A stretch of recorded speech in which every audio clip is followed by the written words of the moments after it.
Aisha Musa of AIM Education and Consulting. I specialize in Arabic and Islamic studies. In this video, I'm going to be looking at the early childhood of the Prophet Muhammad.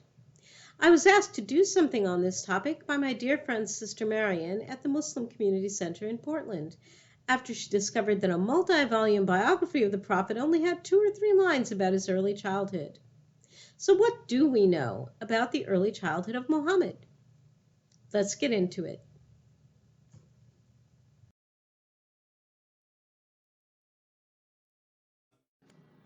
Many contemporary English language works on Muhammad say little or nothing about his childhood. Omid Safi's Memories of Muhammad doesn't discuss the Prophet's childhood at all. Anne-Marie Schimmel and John Esposito only mention the year in which he was born and that he was orphaned at an early age. Martin Ling's Muhammad, His Life Based on the Earliest Sources, is a notable exception. It contains a detailed account of Muhammad's earliest years with his milk mother, Halima. I use the term milk mother rather than foster mother because among the Arabs of Muhammad's time, nursing created a family bond equal to that of blood relations, and that carries over into Islam. Like blood, mother's milk creates relationships that preclude marriage. Nursing establishes both a mother-child bond between a woman and the children she nurses, and a sibling relationship between the children themselves that bars them from marrying each other. Lings devotes 2 brief chapters to Muhammad's early years. I've put a link in the description to a digital copy of Ling's work that you can borrow from archive.org, but here we're going to delve into the primary sources used by Lings. The primary sources of information about Muhammad are the Quran, early biographies, and Hadith collections. Although we can learn a great deal about Muhammad from the Quran, it doesn't give us any details about his childhood other than mentioning that he was an orphan. In chapter 93, as comfort and encouragement from God in the struggles Muhammad faced early in his prophetic mission, the Quran says, "Did he not find you an orphan and shelter you?"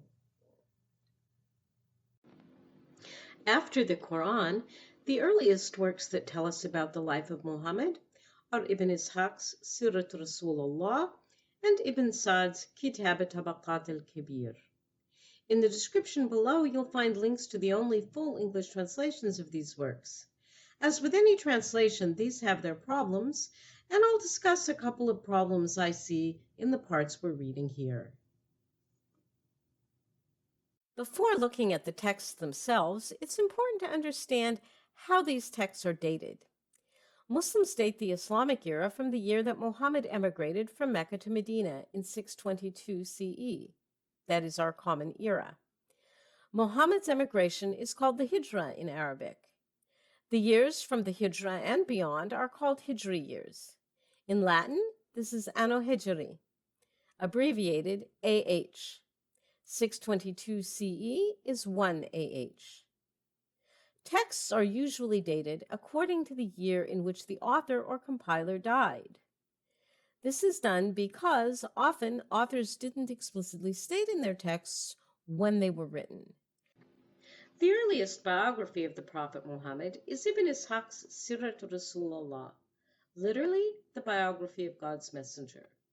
Ibn Ishaq's work predates all of the canonized Hadith collections and is said to have been commissioned by the second Abbasid Caliph al-Mansur for the education of his son al-Mahdi. What we have today is only a small part of a much larger lost work covering the time from the creation of Adam to the end of Muhammad's life. The part that we have comes to us through the redaction of Ibn Hisham, who died about 67 years after Ibn Ishaq. Alfred Guillaume, who translated the Sirah into English in the 1950s, wrote a very detailed introduction giving the history of the text and Ibn Hisham's role in editing it. You'll find a link to a digitized copy of Guillaume's translation in the description below. After Ibn Ishaq's Sirah, the next early biography is Ibn Sa'd's Kitab Tabaqat al-Kabir, or the Great Book of Generations.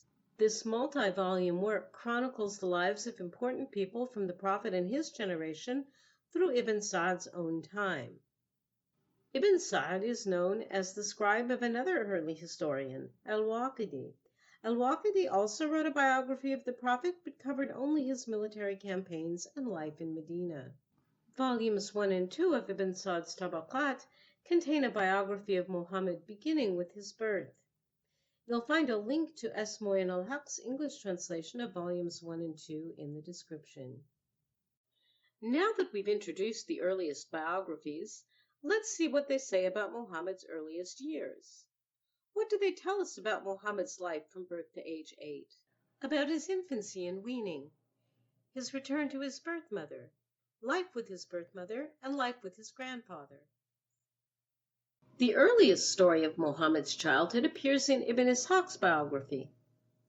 This account is told from the perspective of Halima, Muhammad's milk-mother. She and her family traveled to Mecca with other women of their tribe in search of babies to nurse.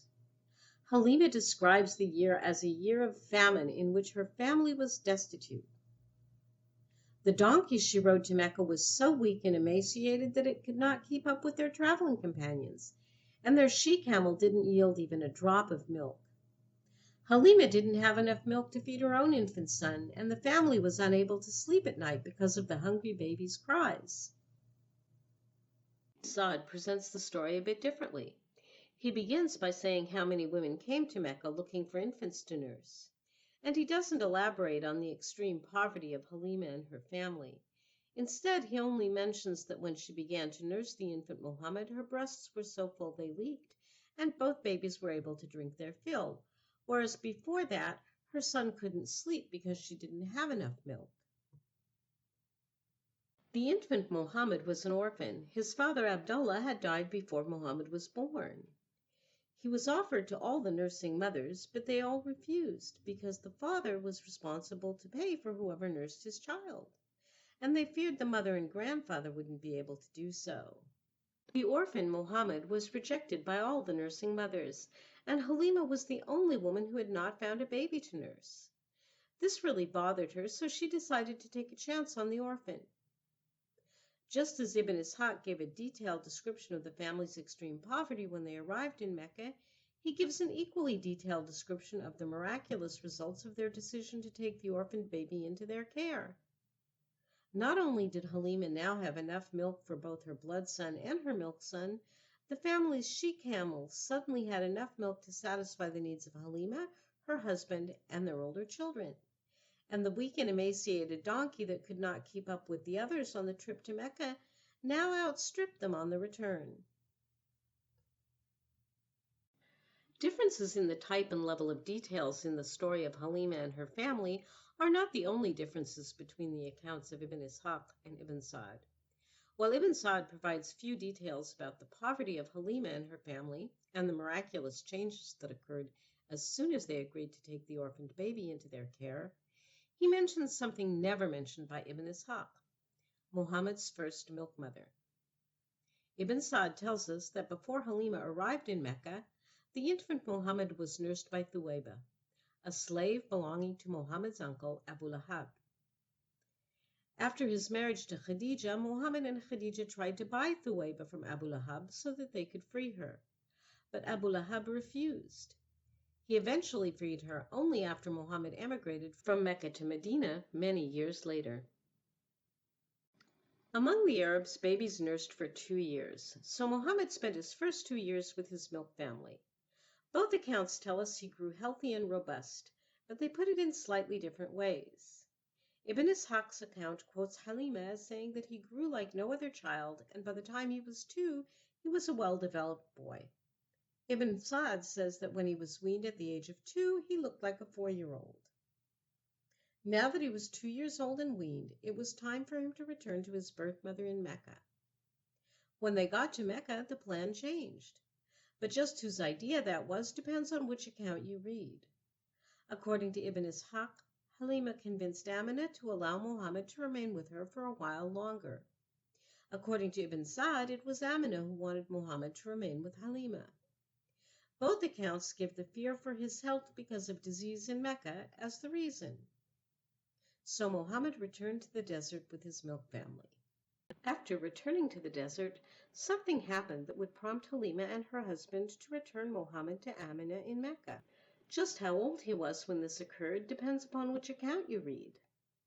Ibn Ishaq quotes Halima as saying it happened some months after they returned, when Muhammad would have been just under 3 years old, while Ibn Sa'd says he was 4 years old. The core details of the incident are that Muhammad and his milk siblings were watching over some of the family's lambs when two men dressed in white threw him to the ground and opened his chest.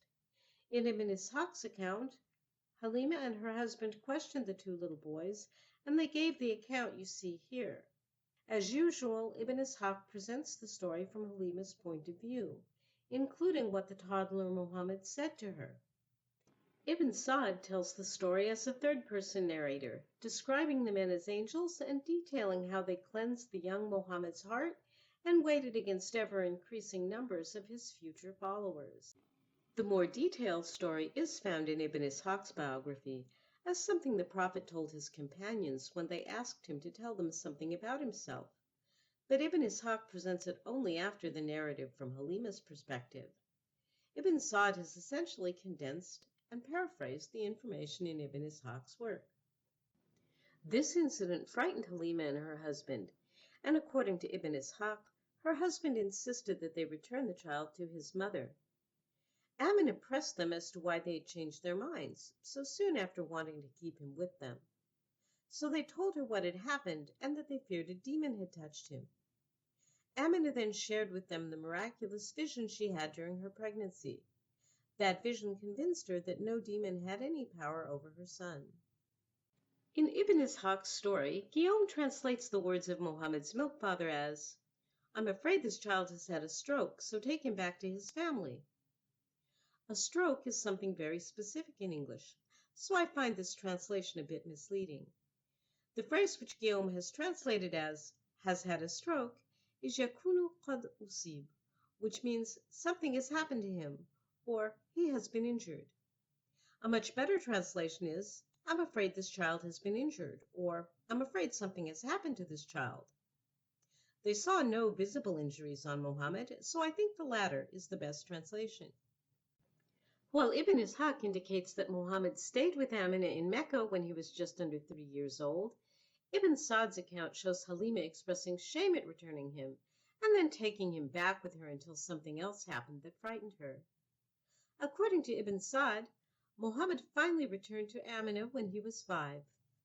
Although they disagree on the age at which Muhammad returned to his birth mother, both Ibn Ishaq and Ibn Sa'd agree that he lived with her until her death when he was 6 years old. They also agree that her death occurred as she and Muhammad were returning to Mecca from visiting her family in Medina.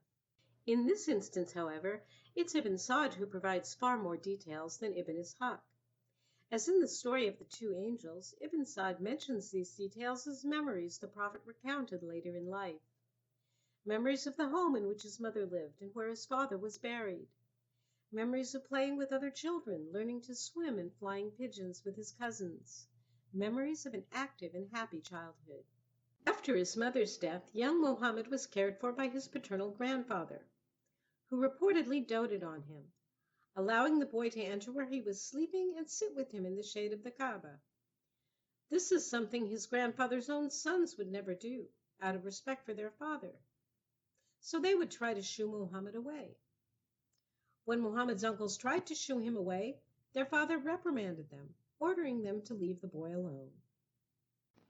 Now I want to highlight another translation issue, this time with Huck's translation of what Muhammad's grandfather said to his sons when they tried to shoo Muhammad away from where his grandfather sat. The translation reads, "Leave my son who appears to be attached to sovereignty." This is problematic for a couple of reasons. First, although the Arabic word bunni literally does mean my son, the term my boy is what English speakers would most likely use in this context. Second, the phrase appears to be attached to sovereignty sounds odd in English and doesn't convey what I see going on in the text, which is showing how much Muhammad's grandfather doted on the boy. Because short vowels are not written in Arabic texts other than the Quran and children's books, The Arabic phrase that Haq translates as appears to be attached to sovereignty could either be yutnas mulkan or yutnas malakan. Haq's translation shows that he reads it as the former. A better, more fluid English translation of the verb yutnas is to have a sense of, to feel, or experience something. And authority is a better translation of the noun mulkan. So for yutnas mulkan, a better translation would be has a sense of authority. But given the context in which the grandfather says this, I read the Arabic as yutnas malakan. He feels like a king, because the picture is of a little boy who is in the seat of honor reserved for the head or king of the family. Muhammad's grandfather died when Muhammad was just 8 years old, and before his death he entrusted Muhammad to the care of his uncle Abu Talib, because Abu Talib and Muhammad's father had the same mother. It was Abu Talib who raised Muhammad to adulthood, trained him in business, and supported him after he became a prophet at the age of 40. Although Muhammad lost both of his parents and his grandfather at an early age, he maintained lifelong relationships with his milk mothers. He loved and cared for both Thuwayba and Halima for the rest of their lives, treating them with honor and respect and supporting them financially. What the earliest sources show us about Muhammad's earliest years is that although he was orphaned at an early age, he was blessed with a nurturing extended family. He had good relations and memories of his early years with his birth family and his milk family, whom he loved, honored, and cared for throughout their lives. These bonds of love and care are reflected in Quran 93:6. Did he not find you an orphan and shelter you? Thanks for watching, everyone. If you enjoyed this video, please hit like and subscribe. If you want to know more about me and my work, check out my website. You'll find a link in the description below, along with links to all of the sources I've cited in this video.